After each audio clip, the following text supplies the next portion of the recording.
have told me that I'd be, making more money for a signing in Manchester than I did main eventing Madison Square Garden, I would have thought you were crazy. I think that cell match is the only match in wrestling history that people celebrate the anniversary of. Yeah, Tyson Fury's made for made for our world. He really enjoys it. Yeah. Another guy who respects it.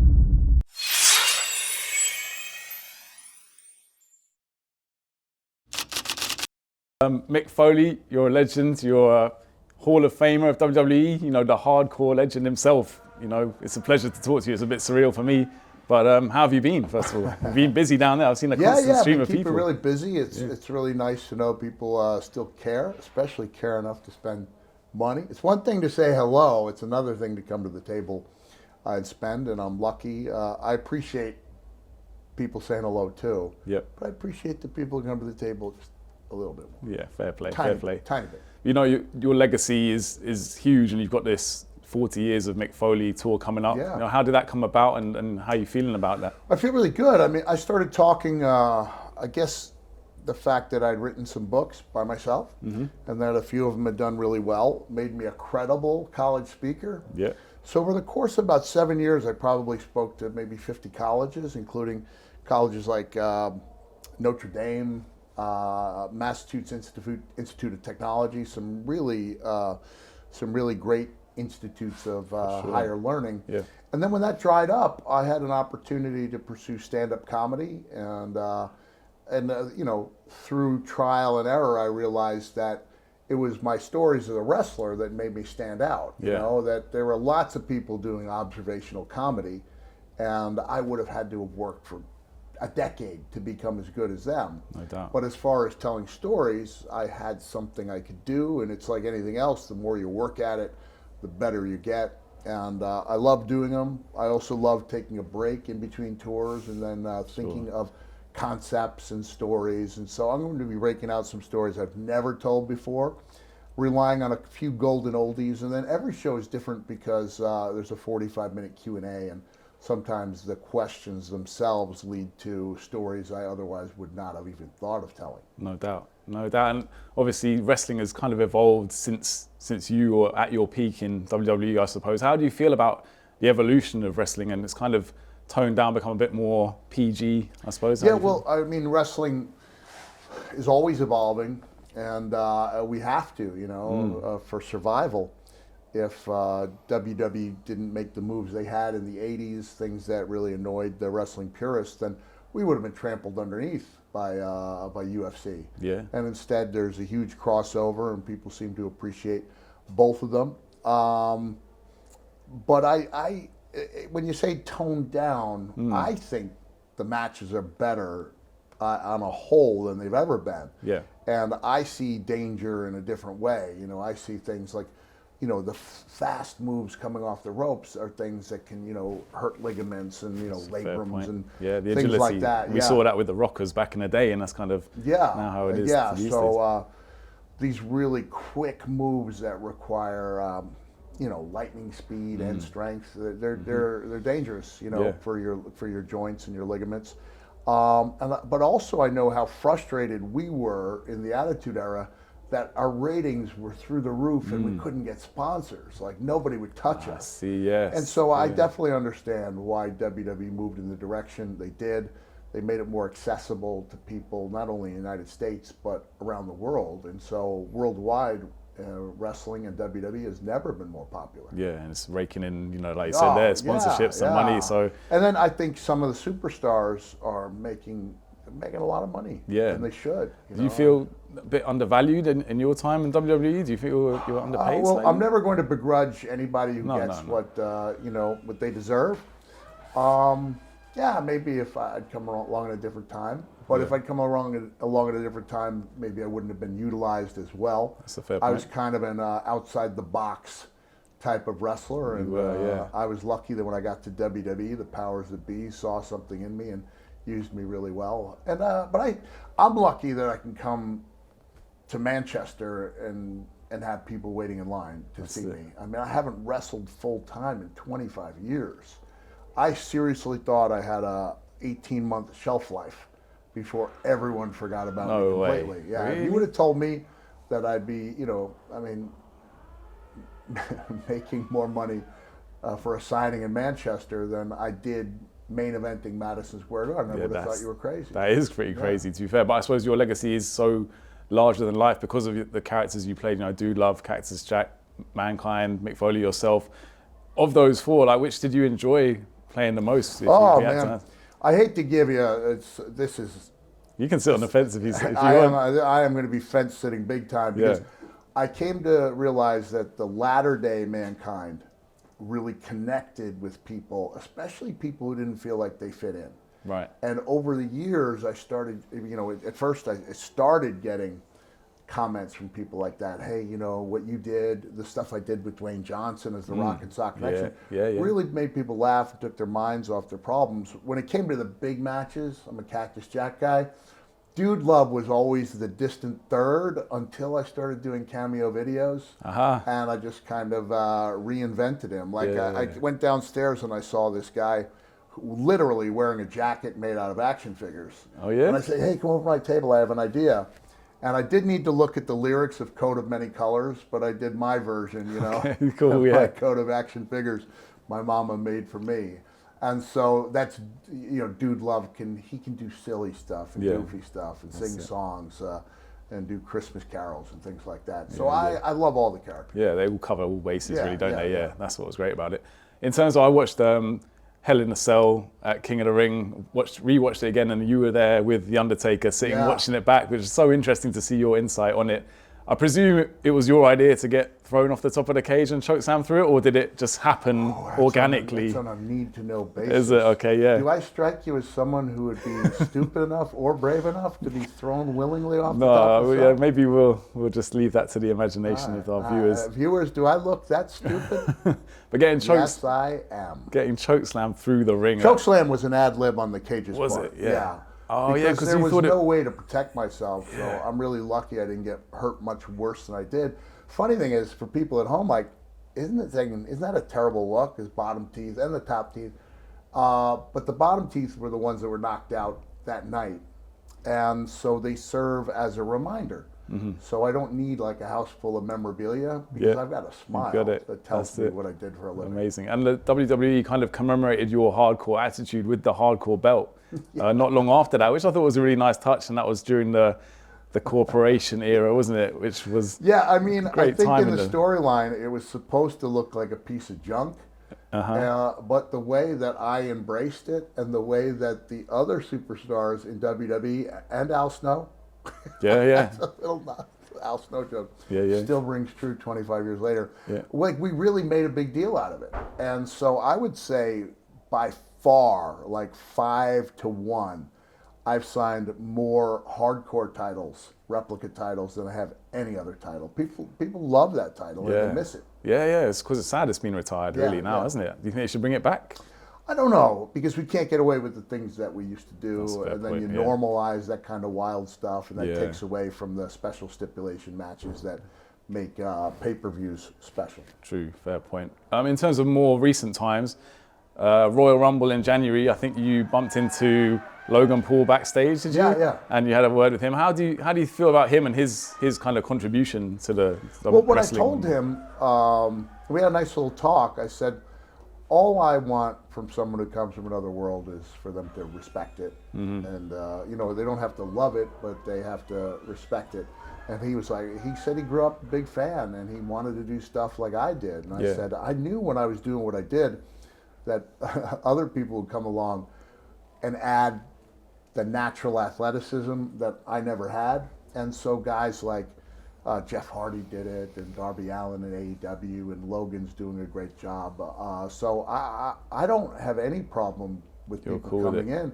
Bad Bunny obviously took it very seriously. I think you have to, or else you'll be. There was some real wisdom to what Mr. Miyagi said to Daniel LaRussa. He said, you stand on one side of the road, you're fine. Stand on the other, you're fine. Stand in the middle, you get squashed like a grape. And so that was what I kept in mind when I did the wild stuff in Japan. Like, you either don't do it or you go for it. But if you stand in the middle, A, you risk getting hurt worse, and B, you risk not making an impression on anybody. Yeah, And no so doubt. we're all about making impressions. I was just interested to see your views on if you reckon the WWE will ever induct specific matches into the Hall of Fame like the UFC do, and if they were to do, you got any ideas matches, on huh? yeah, like Hall of Fame matches? I didn't even know UFC was doing that. Yeah, I think they've been Which doing it for a while. matches have they inducted? Good question. Can't tell you off the top of my head. I have to tell you, like, I've never heard of that before. Yeah. It's not like the NBA Hall of Fame does that, No. or But definitely your Hell in the Cell will be the first one in. I'm pretty sure everyone would be in agreement on that. I don't know if it'd be the first one in, be but I top think it'd be part of the first crew. First session of Yeah, I would like to inductees. think so at least. Yeah, Yeah, no I think doubt. that cell match is the only match in wrestling history that people celebrate the anniversary of. Yeah, that's Like they something, isn't it? remember where they were and they like to relive it. Yeah, no doubt. It's got its legacy of its own, which Yeah, it not really many does. matches can say, to be fair. In terms of your career, I don't think you ever wrestled Hulk Hogan, actually, did you? No, Which is a I- weird one. 'Cause I people did a probably- couple of in-ring promos with Hulk, Yeah. and it is a big deal. You know, I think there's two types of people in the world, wrestling world: those who will admit that it's a big deal to be in the ring with them, and those who lie about it. And it makes me wish that I had stayed in Impact Wrestling just a few months longer, because I think if Hulk and I had had a match, we could have had a pretty good match. Yeah, no doubt. I mean, it would have been a little on the methodical side, but I believe yeah. we could have told the story and gotten a great reaction out of it. Definitely. I think you two, you know, he apologized to you, didn't he, for the things did, he said he sure about did, Terry and Funk I and was- things like that, which was So, big of him. yeah, what I said to him was, I appreciate that. It's like, it's not necessary, but it's very much appreciated. Yeah, no doubt. In terms of WrestleMania coming up, have you been paying attention to kind of the matches? I think only one match has actually been confirmed, hasn't it? Which is Jey Uso and Gunther. Yeah. Gunther, but is there any other matches you'd like to see on that bill, or Man, maybe you know, I would like to see Dirty Dom get his comeuppance from Rhea Ripley. Okay. I would love to see an intergender match. Yeah. I mean, I know Rhea's, you know, some people would think she's a beyond, you know, or a stipulation match of that type. I would personally like to see that. Yeah, for that, yeah. I'd like to see the return of Becky Lynch. Yeah. Either at Mania or before Mania. Yeah, that should happen. Definitely. I don't know why it's been so long to this point. She's really. just she's doing good as a mom. She Yeah. has a new contract, and I think Okay. they're just waiting for the right time to bring her back. Fair play. And John Cena, his final year, what do you hope he achieves this year before he walks away? Well, you know what? I sang a birthday song of my own writing to John Cena, Right, and he that's had nice. tears. It was John Cena Sr. Okay. It was John's dad. Ah, okay. But he was still John Cena. Yeah. And it was the day after his 81st birthday, and I sang my version of My Way, which I changed to Birthday. If you want a little bit of it. Yeah. Okay. Let's check it out. The years go by so fast. At every stop, you cheered me on, son. That night at Worcester, Mass, I won the belt.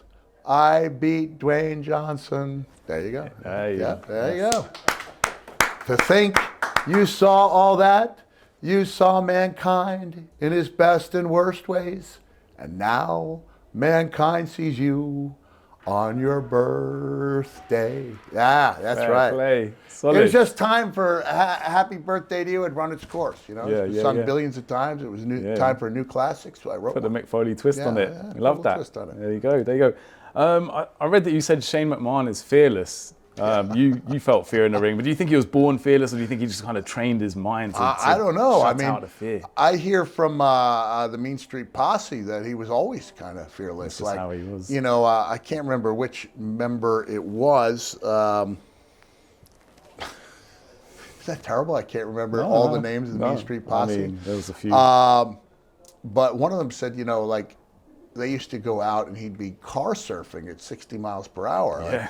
wouldn't get me on the top of a car at all. First, I couldn't balance up there. That's pretty So reckless, I think yeah. it's always, I don't know if it's always been in him, but since his teen years, I think he's been pretty fearless. Bit of a screw loose, Yeah, maybe, yeah. but yeah, what a character. Oh, I don't know. What a guy. I mean, maybe some of it was to earn his dad's approval, yeah, you know, maybe that's true. rebellion, but I think he was always a thrill seeker. We'll come back to Vince in a sec, maybe a couple of questions about him. Uh-oh. But in terms of The Undertaker, obviously you kind of have opposing views politically, which has been kind of documented. But Yeah. since Donald Trump's been back in power, how have you found that first few weeks of his second reign Well, of you terror? know, I'm not happy about it, but I can't go around holding a grudge against, you know, 70% of the men I run into. You know, like, No, hey, I I saw what I saw on January 6th, and I think a lot of people forget what they saw and instead saw what they hoped they saw after the fact. But, I mean, if you would have taken a poll of the nation at that time, it would have been a ridiculously small number and said, yeah, I'm voting for that guy who tried to overthrow a duly, you know, elected presidency. Short memories. Short memories. Yeah. It's I mean, it's a shame because, you know, it's not just in the United States, but the world in general. Like, you can't go backwards on global warming, but we are. Yeah. And why that ranked 22nd among American voters in importance. Yeah. You know, over the price of eggs was more important than global warming. Yeah. So it's a shame, but I remember in 2016 when he won, I just said, man, you know, we're going to need more happiness in the world, and I'm going to try to spread it. You know, so I don't ask someone when they say hello to me who they voted for, you know, before I take a photo with them or anything like that. So I'm just trying to see if we could all get along. Hopefully. Big mistake, Yeah. in my opinion, but the people of America voted and made their voice heard, and we'll see what happens in the future. Yeah, we've got 4 more years now to see where he takes us. But yeah, interesting times lie ahead. And I mean, to wipe out U.S. aid because 5 guys, you know, with no government experience said there was fraud. Like, well, let's see that. And how much fraud is there? And is it worth, like, having thousands of people in famine affected countries die? I don't understand quite it. short-sighted, isn't it? I think it's very short-sighted. Sorry to jump around from topic to that's topic right. here, but I don't like to talk politics. No, I really no, don't. I And was interested to get I your views on it. barely watched the news since the election, but I hear enough, and I'm troubled by it. Yeah. And since you asked, I thought I'd No, for sure. Interesting to hear your views. A British talented wrestler, Will Ospreay, someone that, you know, he's been making headlines and he's got huge potential. Where do you see his ceiling? I'm laughing because my daughter was on the Jericho cruise. And she said, Will is quite the character, which I didn't know. Yeah. Which I didn't know. But he's phenomenal. I was so impressed since I saw him and Ricochet just doing some amazing stuff. So, yeah, I mean, his future is pretty much limitless at this point. Massive, huge potential for him. In terms of, I don't know if you follow boxing much, but Tyson Fury, he's retired from boxing now. Oh, he is. So I he didn't know says. that. Yeah. But we'll probably see him back in the ring at some point. But could you see him maybe having another stint in WWE before he steps Tyson away? Fury's made for isn't he? our world. He really enjoys it. Yeah. Another guy who respects it, you know. And I met him, and you know, he was a big wrestling fan, and you know, he not just brought a lot of fun to it, but he brought a lot of talent. I mean, that guy that size, you know, just 6'10", moving whatever he away is, and 6'10". you know, dodging punches like he was like kind of like Ali, you know, with the head quickness. movements. Yeah, the head movements were unbelievable. Amazing stuff. What about Conor McGregor? Could you see him maybe getting a WWE? shot? He's had some bad publicity recently, which maybe wouldn't go in his favor. Yeah, I mean, I'd have to see how big Conor is, you know, when he's not, you know, cutting weight. I mean, you have to really love it, and I don't know what the incentive would be unless he, you know, wants a spotlight. I'm sure he would find a way to be really good at it, but let's face it, what he did was take WWE and bring it to UFC. Yeah. Like, he even has the Vince McMahon walk, That's you know, it, like, yeah. I mean, Muhammad Ali admits that he got his stick, or it wasn't stick, it was much more than that. Charisma, yeah. From watching Gorgeous George. You know, so a lot of people have borrowed from what we do and used it in their realm of sports or even politics. Yeah. And Conor would do very well if he put his heart to it. Yeah, surely, but you're right. It maybe depends on his motivation at this point, yeah. but we'll see. We'll see. Back to yourself. I mean, you've worked with so many different federations, but the one that you haven't is AEW, I believe. Is that correct? Yeah. If Tony Khan came calling with the offer of maybe like a managerial role or something, would you be interested? Well, you know what's funny is I met with Tony Khan for lunch years and years ago. Really, yeah. And I would occasionally, back when I was on Twitter, I'd occasionally DM him, like, just like, hey, you know what? See if you can get the music to Thunderstruck for Thunder, just little things like that for Thunder Rosa. I honestly, I wouldn't want to travel every week to do a show. I hear you. I really like what I'm doing now. I like being able to pick or choose, and I do keep busy. But I like the idea that if I don't want to be on the road, I just don't take bookings for a week or two, and then Yeah. I have myself, 2 or 3 Yeah. weeks off. You're in control of your Yeah, own yeah. movements. That does sound like the Because dream, when I really. was the general manager, on paper, it doesn't sound like a lot of work, but it's not one day of work, it's 3. It's one day traveling there, one day of work, one day back, and you can never ask for a day off. Right, you're locked And in. so I'm a guy that likes to go to amusement parks and go and see things, and you really couldn't do that. Yeah, fair point. Yeah. Back to Vince McMahon briefly. Obviously, he's had such a huge impact on the wrestling world. Can you remember your initial reaction the first time you met him and kind of how that went down? Yeah, I remember he was calling me Mike. Was he? Yeah, we want to know what's best for Mike. And I felt like saying, what's best for Mike is to be called Mick.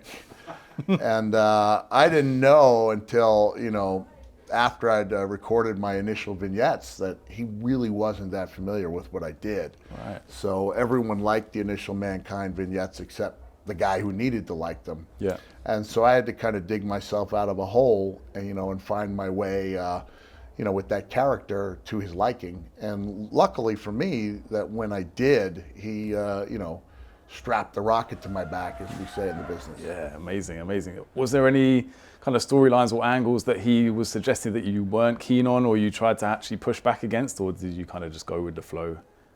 No, I wasn't hesitant. I mean, there was one time in particular, where Vince and the company wanted me to do a heel turn. Oh, yeah. But it was shortly after, the Mankind babyface turn, and this is in '98, and I sensed that this was real. Like, I'd been in wrestling at that point 13 years, and I sensed that it was working on a level that very few performers are able to connect on.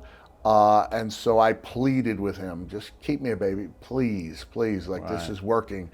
And so Vince would call me a yucky baby face. Really, but I was really glad that I really spoke up about that, because I'm not sure your foot down, if people would be here like they are now, Right. at these events, if I hadn't had that longer run. Was this the era where all the Mr. Socko signs were in the Yeah, crowd? oh, and everything? yeah. You were blowing up And massively.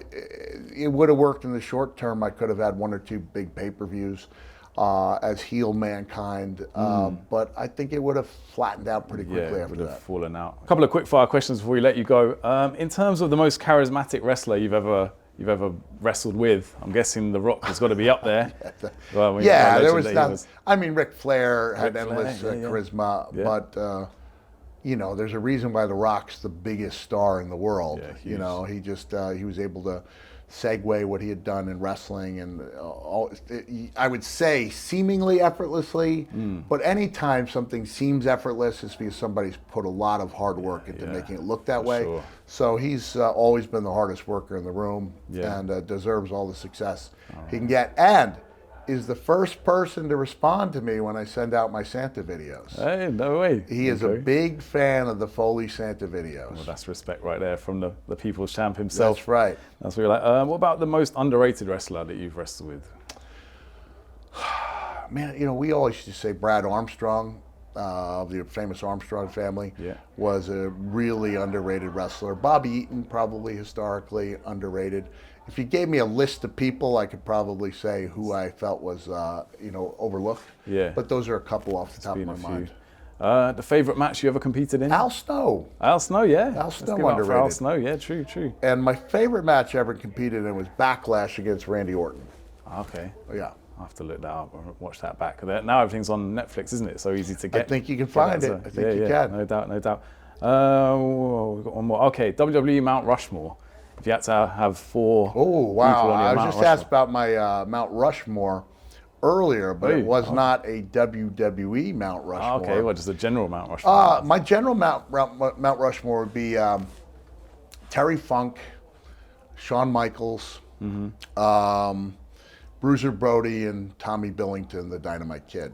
Okay. And those are unusual choices, Yeah, but no one goes, no, they don't deserve it there. If it was a WWE Mount Rushmore, I'd go with Flair, Shawn, Rock, Austin. Good choices, yeah. Yeah. Yeah, you could see those faces chiseled up there, really, couldn't Yeah, you? yeah. How about, obviously, like your daughter was training to become a wrestler, Yeah. wasn't she? And unfortunately suffered a concussion on a roller coaster, I believe. Yeah, That must have been yeah. a tough time for her. It's been really tough because I was talking with Shane Douglas about it, saying, you know, look how many times we had our brains jogged. She had one serious concussion and it changed her whole life. Yeah. And she's still undergoing treatment for it, but she's coming around. She's doing better. She was on the Jericho cruise, which she never could have done Yeah. a year or two ago. Yeah. And just fingers crossed, prayers being said that she'll continue to heal. Yeah, best wishes to her. Thank you. And best luck to yourself, and thanks very much for Hey, talking to us. appreciate that. Mick Thank you. Foley.